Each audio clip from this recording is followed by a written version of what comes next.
LeBron's agent, Rich Paul, revealed James's potential destinations this morning on the Game Over podcast. According to Paul, the Sixers, Heat, Wolves, Nuggets, and Cavs are the primary options, plus the Warriors, Mavs, Celtics, Spurs, and Knicks also in the mix.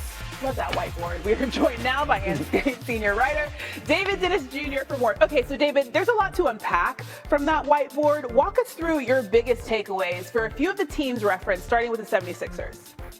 Okay, Christine, you're going to fill me on this. The 76ers are the new bombshell that has entered the villa in the LeBron James discussion. Nobody was talking about them 3 days ago as a LeBron James potential suitor, but they get Jaylen Brown. That changes things. Maxey, as you see, has an asterisk next to him. That's a Rich Paul guy also. This thing makes a ton of sense when you have Maxey, Edgecombe, Jaylen Brown, and Embiid. The only problem I have is that Embiid, that health. LeBron, do you want to attach your last year or two to Embiid's health? Not sure about that. Golden State, I was a little concerned when I saw them in the corner because they make so much sense, but Rich Paul explained that the corner being outside the inner circle does not mean they're not legitimate contenders, and I think they are. For me, this is the best spot for LeBron. Him and Steph, they love playing with each other. We saw that in the Olympics. They could be real contenders together. Cleveland, of course, is another one here that we're looking at as a storybook ending for LeBron. You go back to Cleveland, you close the chapter. But one thing that was interesting that Rich Paul said was that LeBron was upset about Darius Garland leaving. He likes Darius Garland. Darius Garland, also another Rich Paul guy. But that shows me that there is a little bit of concern about playing with James Harden and also just installing championship culture to that Cavs team. All right, the Dallas Mavericks. He ain't going to Dallas, but this was just so interesting and weird. I don't know why there's oil there.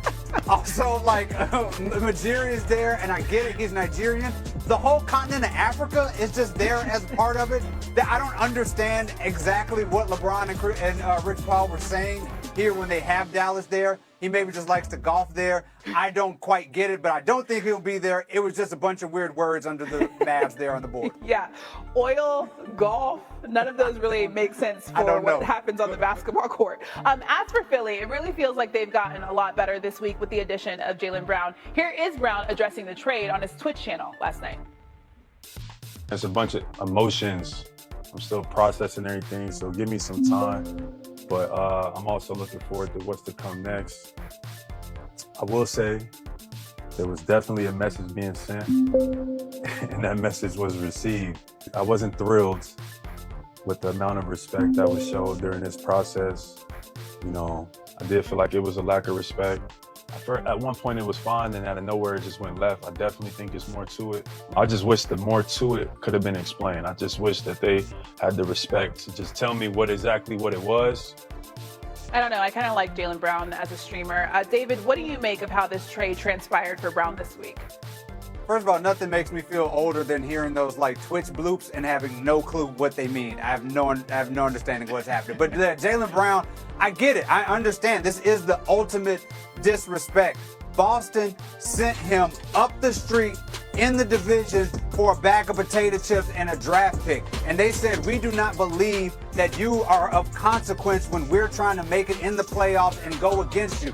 That is disrespectful, on top of the fact that, to his point, they've never quite articulated to anybody why they're moving on. If it's a money thing, just say that. But instead, we have a lot of speculation about smarts and things like that and analytics, and it's really making it seem like they didn't value him, and they're making it seem like the rest of the league didn't value him, when we know about a week ago they could have gotten Giannis Antetokounmpo for him, which I don't understand. Like, if you were that close to getting Giannis and you feel like there was no value anywhere else, you have to go and get Giannis, and I think that puts everybody in a better situation. Yeah, and it felt like it happened kind of quickly because they didn't need to do it when they did do it. Philly's odds, by the way, to win the East are now at plus 750, third shortest in the conference. David Dennis Jr., we appreciate it. Thank you. Well, this is in the Sports Center. Shams Charania is reporting that the Lakers are trading center DeAndre Ayton to the Wizards for Jaden Hardy and 2 second-round picks. Ayton played 1 season in L.A., averaging career lows of 12.5 points and 8 rebounds per game. NBA senior writer Anthony Slater joins us now from the Bay Area. All right, with the Wizards acquiring a new center in Ayton, how does this impact the Warriors in potentially pursuing Anthony Davis? Yeah, the Wizards are not signaling that 1 + 1 = 2. This does not necessarily to them mean that Davis is now available. Ayton is low risk. He could, he's making $8 million on an expiring deal. He could play next to Davis. He could replace Davis at times if Davis misses time with injuries. So, as far as it goes to the Warriors, this being leverage season, I don't think this helps the Warriors leverage necessarily. The Wizards could easily still keep Davis, which could potentially box the Warriors out of the LeBron James sweepstakes. But the bigger question I have when it comes to Davis and the Wizards is August 6th. That's when he becomes extension eligible. I expect him to have his hand out. Now, Trae Young has been extended. Will the Wizards give Davis a big money extension? And if they don't, what does that mean? Okay, as for tonight now, the Warriors, they get a look at their first-round pick, Yaxel Lendenborg. He's set to make his Summer League debut. What should we expect from the 23-year-old now that he's joining this Warriors team? Yeah, I don't like to take too much from Summer League, right? Especially one game of Summer League. But the expectation is he is going to be ready to go, ready to look like a starting level NBA wing, a 25-minute, 30-minute per game type guy, because he's already the age of a Paulo Banchero, Jonathan Kuminga. He's basically the same age as the Warriors drafted him 5 years ago. So part of the appeal and why the Warriors took him is because they need a rotation player immediately. Jimmy Butler's out for a majority of next season. Moses Moody's out.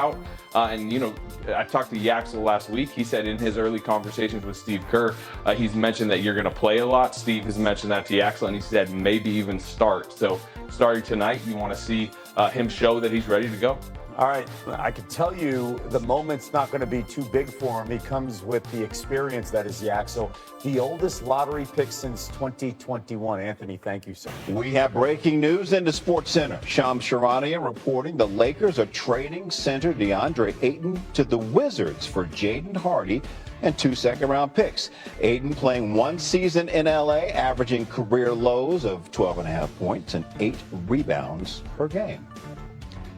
NBA analyst Kendrick Perkins back with us. Perk, the Lakers have been busy. What do you make of their offseason so far?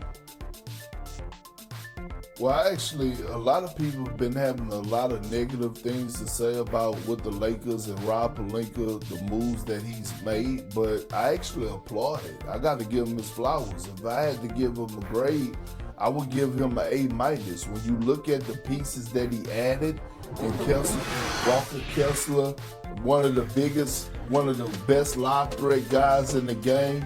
Sandro Mamu, I ain't gonna even try to pronounce his whole name, Jay. We don't have enough damn time in this segment for me to even start. But they added shooting, they add perimeter play. Offensively, they're gonna be a juggernaut. They might be the best offensive team in the league. I'm not picking them to go and win the West, but they're going to be on the banana peel when it comes to your NBA career. You are a former #1 overall pick. The Phoenix Suns, they gave up to have a level of accountability, because right now you have other on the banana peel when it comes to your NBA career. You are a former #1 overall pick. The Phoenix Suns, they gave up on you. The Portland Trail Blazers gave up on you. They had a better season when you left. And now all of a sudden, the Los Angeles Lakers saying, we want no parts of you whatsoever.